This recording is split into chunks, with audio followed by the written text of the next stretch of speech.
favela, mas meu coração se apaixonou por essa Cinderela.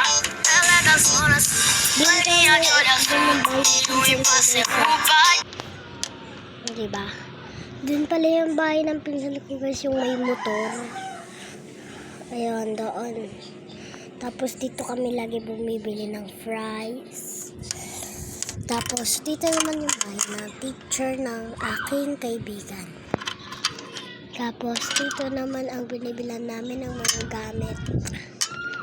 Tapos ayun lang, ito naman yung kapitbahay namin.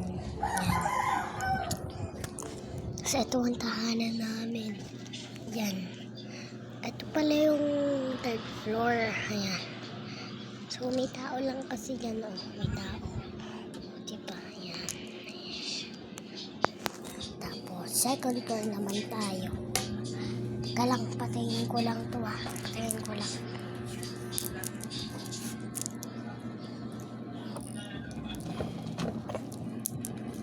Ito na ayaw mapatay. Ano ba? Ha? Wala po. Ay, ikaw dito? Opo. Kanina. Kala ko si... Oo. Ito naman ang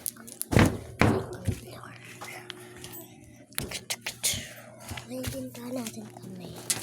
Guys, doon nakatira yung pinsan ko. Doon na, dyan nakatira. Sa may tindahan na yan, dyan nakatira yung pinsan ko. Tsaka ito naman pala si Kuya Jess. Kuya Jess! Ayan, si Kuya mo, Jet? Sino nga?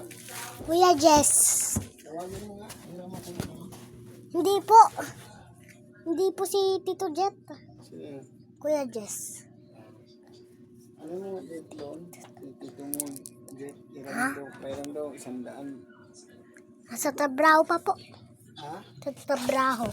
Nasa trabaho? Apo.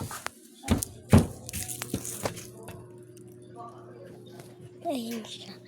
Si Kuya Jess. Ayun. Kuya Jess. Tamang tambaylan.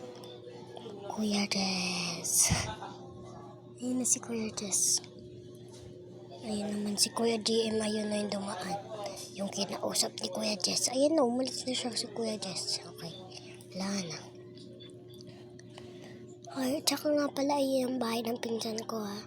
Yung may nakalagay Yum and the Dampi Store. Ayun, dun sila.